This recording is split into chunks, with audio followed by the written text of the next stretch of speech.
Oh, howdy all, grab yourself a drink. It's time for some Path of Exile 2 discussion. Actually, you know what? Skip the drink. Super short video today, but as well as the earlier news for Path of Exile 1 with the 3.29 release date coming out, Granny Gear Games decided to drop a couple of very important hotfixes for Path of Exile 2.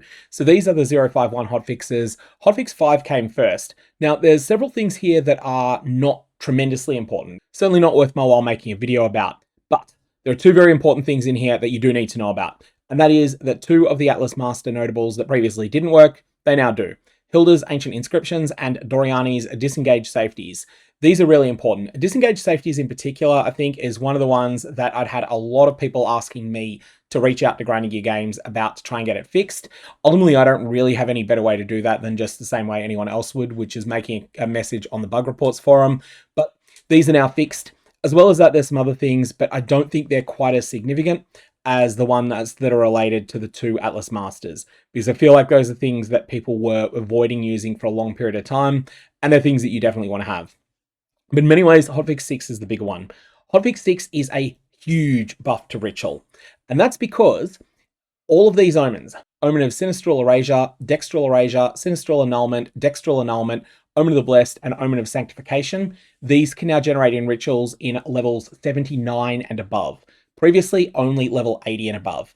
Now, 79 to 80 is a fair jump in Path of Exile 2. That's a jump from tier 15 maps, which is something that you can spam, to tier 16 maps, which is something that require something to go right in order for you to access them.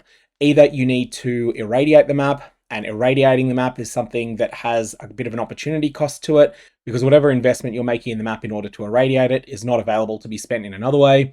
Or alternately, you need to feed a tier 16 map into the map device, tier 16 maps not being sustainable. Or alternately, you can use up one of the rare spots on your Atlas that has +1 tier to it. So basically, this is something that allows you to sustain maps that can generate these rare omens more easily than you could in the past. And ultimately, if you're wanting to focus heavily on Ritual, you can now blast tier 15s without having to worry about anything else and without having to use one of your tablet slots to irradiate. On top of that, there's a couple of other little changes here, but really I wanted to point out that was the main one. The other things that are significant relate to Amanamu's Void, one of the Abyss modifiers. Monsters with Amanamu's Void will now try to leave the Void if their target is not in it, and return if their target is in it.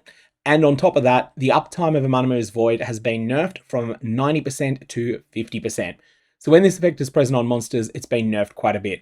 There's a few other things as well, like some changes to the catalyst nodes on the Genesis tree, but the important ones are the ones that I pointed out there. I'm going to leave it there. May your Varlorbs have interesting results.